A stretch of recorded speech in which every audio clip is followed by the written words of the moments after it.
Un conseil de défense sanitaire est prévu ce mercredi pour évoquer un confinement, comme ça avait été évoqué. C'était une des hypothèses qui était sur la table. Et encore ces dernières... Aujourd'hui, Johnny est de mauvais poil. Cette histoire de Covid commence à lui taper sur les nerfs et il a décidé de se défouler sur ce mur. Nous avons vu précédemment les déplacements de base de Johnny. Maintenant, nous allons voir comment interagir avec un objet et quelques notions d'acting. Bienvenue dans le dojo. Nous avons notre Johnny. On va déjà préparer le mur à être animé. Il va donc falloir ajuster l'axe du mur parce que vous voyez, si je veux le faire tomber avec un axe au centre, c'est compliqué. On va appuyer sur D.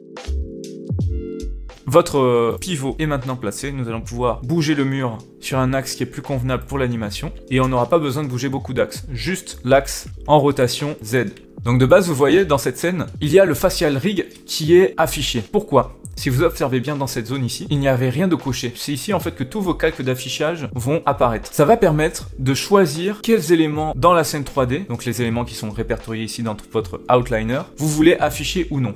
Si vous remarquez, à chaque fois que je vais devoir manipuler les contrôleurs, le sol risque d'être sélectionné. Donc, je vais pouvoir utiliser mon layer d'affichage pour faire en sorte soit qu'il ne soit pas affiché, soit qu'il ne soit pas sélectionnable. Je sélectionne les objets que je veux mettre sous forme de calque. Je vais aller ici dans le symbole plus avec le losange et il va me créer un nouveau layer. Ce layer, on prend le bon réflexe, on va le renommer BG pour background. On peut mettre une couleur pour le démarquer des autres. Et là, vous voyez, il y a différentes options. Visible, le V pour la visibilité. Là, pour l'instant, ça ne fonctionne pas parce que je n'ai pas encore associé au calque BG le sol. Je vais faire un clic droit, Add Selected Object. Et là maintenant, mon sol va apparaître ou disparaître lorsque je coche ou décoche cette touche. Ensuite, le P, c'est tout simplement pour lorsqu'on lance un playback, une lecture, on décide ou pas si le sol va être affiché. Donc là, pour le coup, moi, j'ai envie de garder mon sol. Je vais le laisser en P. Le T, c'est pour le mettre en transparence, sans qu'il soit sélectionnable. Et le R, c'est pour le mettre en référence, c'est-à-dire qu'il sera visible, mais non sélectionnable aussi. Donc, c'est nous l'option que l'on cherche. Nous allons maintenant animer notre petit Johnny et faire apparaître, du coup, le rig facial. Là, le but, c'est que Johnny attaque et se défoule un peu sur ce mur. Donc, on va déjà faire la pose clé la plus importante, celle du début. Comme vous voyez ici, avec ma vue en front, je peux bien voir où se situent mes éléments. Donc là, on va bien caler le mur au sol. On va prendre aussi un bon réflexe, c'est qu'on va nommer ici dans votre outliner les différents éléments. Donc là, le mur, je double-clique et je peux renommer. On va tout sélectionner, se mettre à la frame 0 et faire un S. Donc là, vous voyez, sur mon Graph Editor, il m'a créé les clés sur tous mes contrôleurs. Donc à partir de là, tout ce que je vais bouger maintenant aura une clé parce qu'on a activé l'autokey. Il est important pour qu'une animation soit claire et lisible de bien procéder étape par étape dans l'action. Donc la première action, c'est qu'on va voir Johnny qui est fâché. Ensuite, deuxième action, il va se tourner. Il va observer le mur. Ensuite, il va attaquer le mur. Et enfin, il va reprendre position à la normale et souffler un bon coup. C'est parti. Première position, Johnny face à nous. Il est fâché. Donc là, quand quelqu'un est énervé, on relève légèrement les paupières inférieures et on va baisser la tête. Ce qui est vraiment intéressant avec cet exercice, c'est que vous allez vraiment apprendre à créer des émotions sur un objet vraiment simple avec juste des sourcils et des petits yeux. Nous allons passer à un nouveau mode d'interpolation. De base, nous avions une interpolation faite automatiquement par Maya. Donc quand on regarde ici le Graph Editor, hop, on avait ce genre d'interpolation.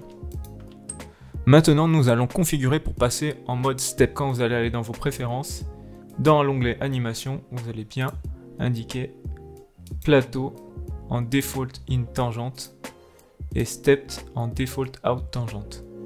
Vous faites save et là maintenant les prochaines clés que vous ferez seront en mode step. Donc il faudra bien penser à corriger les premières en cliquant sur ce symbole ici après avoir sélectionné vos courbes. Et là, Maya ne fera pas d'interpolation en fait d'une clé d'animation à l'autre. Donc ça vous permettra vraiment de vous concentrer uniquement sur vos poses clés. Et ensuite, une fois qu'on aura fini cette phase avec uniquement des poses clés, donc on appelle le blocking, on pourra passer donc au splining qui consiste ensuite à laisser Maya calculer les interpolations. Donc vous sélectionnerez toutes vos courbes et vous appuierez ici sur ce symbole pour l'autotangente qui fait que Maya calculera automatiquement les interpolations d'une clé à l'autre. Donc il va observer, on va laisser 10 secondes, le temps de comprendre qu'il est vénère, donc il va vraiment intensifier sa colère. On va laisser du jeu pour les sourcils pour faire en sorte qu'il les fronce progressivement aussi. Donc on va d'abord légèrement les relever à l'image 1, et vous voyez, hop, on va vraiment laisser de l'amplitude pour qu'il s'énerve. Le plus vous aurez de contraste avec vos poses, le plus votre animation sera intéressante et divertissante. Donc ensuite, il est fâché, on va le faire observer sur la droite, en direction du mur. On va essayer de dompter le rig. Maintenant qu'il observe, on va le faire un peu bouger les yeux, parce qu'il va analyser un peu. Hop. Donc on laisse toujours un peu de temps, hein, lorsqu'on observe. On change pas trop rapidement de pose.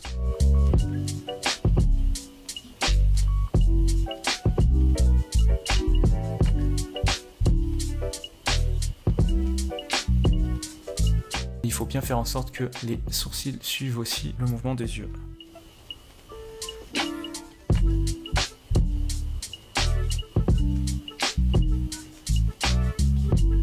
Et là maintenant, il va prendre son élan.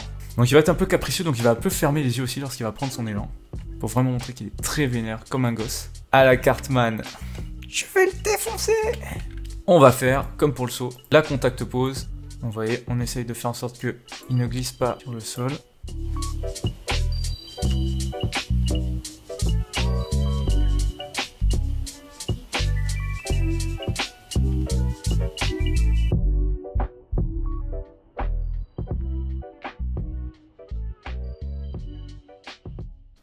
On va aller au pic ici pour décrire une belle courbe. Donc ici il va sauter, il va concentrer ses pieds et donner un coup de pied. 6 frames plus tard, il sera ici au pic de son saut. Et ensuite il va y avoir l'impact. On va tester déjà 4 frames plus tard. On va bien déployer le pied. Du coup le mur, on va lui mettre une clé aussi. Les pieds entre guillemets de Johnny qui vont vraiment être en contact direct avec le mur. Bien qu'ils épousent vraiment la forme toute plate du mur.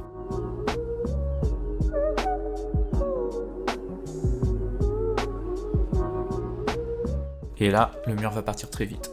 Il va faire un flip arrière. Donc après avoir donné le coup de pied, pour l'interaction avec l'objet, c'est qu'il faut vraiment, lorsqu'il y a l'impact, sentir que notre cube va faire bouger l'objet. Vraiment interagir avec lui. Donc l'interaction, c'est la réaction réciproque de deux phénomènes l'un sur l'autre. Et du coup, il va y avoir une force qui va pousser le mur vers la droite, et la force aussi du mur qui va éjecter Johnny vers la gauche. D'où le nom interaction.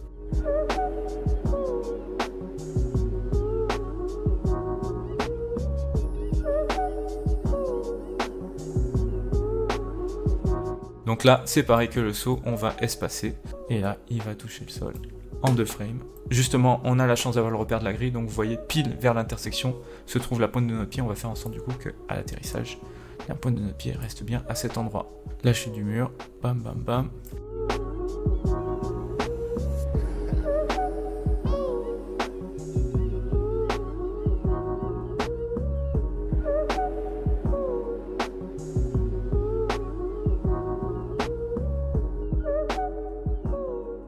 Maintenant, on va indiquer à Maya l'accélération. Donc là, on a un timing qui est pas mal. On va juste ajuster la trajectoire de notre saut de fin parce que vous voyez, elle n'est pas très harmonieuse.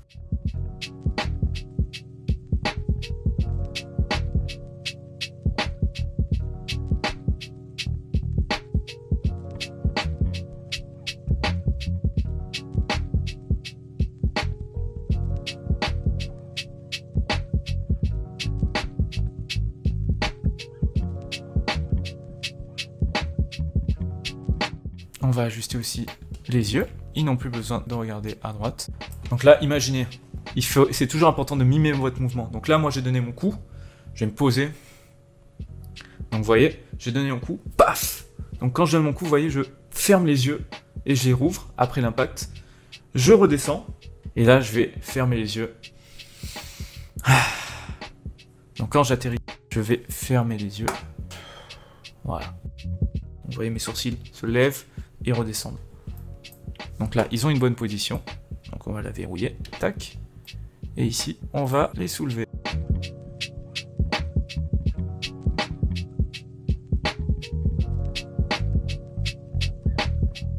Ça va un peu vite quand même, vers la fin. Il faut qu'on prenne le temps. Donc on va ajuster les clés.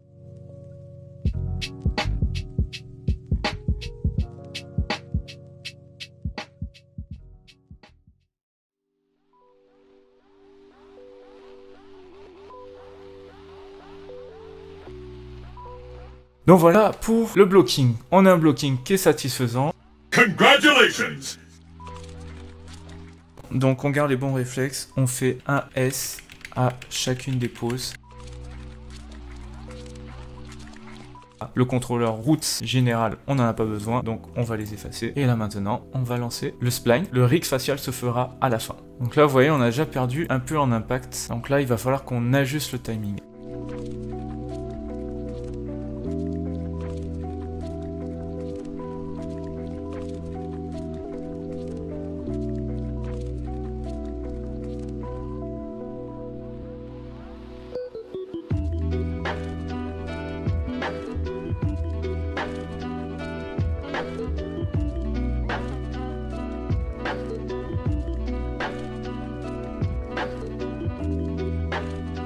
Vous voyez, entre là et là, j'ai augmenté le timing entre ces deux pauses clés. Et là, je l'ai resserré pour qu'il arrive plus rapidement à cette pause et qu'il y ait un ralenti avant qu'il attaque.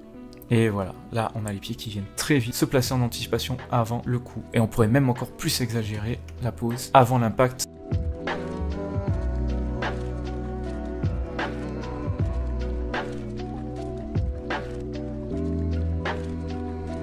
On ferme les yeux. Maintenant, on va ajuster aussi la rotation de notre salto parce qu'elle est au ralenti et après elle accélère.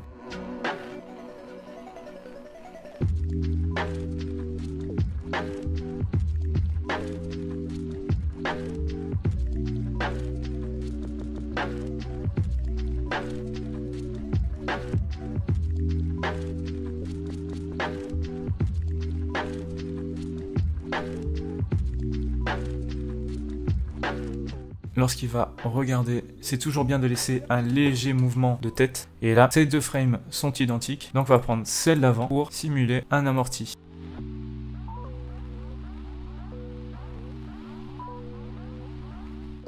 Donc, au niveau du faciès, c'est les sourcils et les yeux qui vont être le lead du mouvement. C'est eux qui vont faire en sorte qu'on arrive plus rapidement en bas. C'est les sourcils qui descendent en premier et la tête qui suit. Ensuite, lorsqu'on observe quelque chose, c'est toujours d'abord les yeux en premier qui vont lead le mouvement. Et les mouvements de yeux sont des mouvements très rapides. En général, ils sont en une seule frame. Alors, dès qu'il va toucher le sol, il va fermer les yeux. C'est en général un réflexe qu'on a pour se protéger. Alors, j'ai une idée, on peut même accentuer un peu plus son côté colère en le faisant légèrement trembloter. On va faire des petits allers-retours, hop, avec la tête.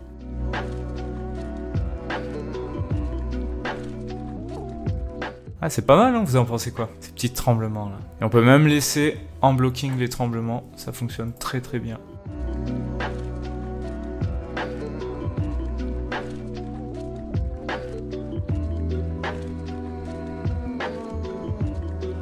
Et voilà le résultat final, un Johnny fâché qui observe et qui se défoule sur un mur.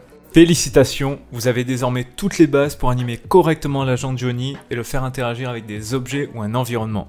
Vous pouvez aller plus loin et tenter d'autres exercices comme le faire traverser un niveau à la Mario, interagir avec un autre type d'objet, voire même inventer ou recréer une scène de film.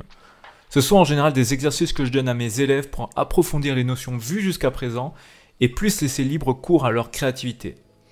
Vous trouverez dans la description de la vidéo un lien qui permettra de télécharger mon fichier d'animation pour cette vidéo et d'autres exercices si vous souhaitez aller plus loin. Il y a encore d'autres notions à aborder comme l'animation de la caméra, attacher un objet à un personnage, ce qu'on appelle contrainte ou parenté, gérer une mise en scène et le rythme d'une animation. Donc si cela vous intéresse, dites-le moi en commentaire et je vous préparerai une formation qui vous fera réaliser une scène de A à Z dans des conditions professionnelles.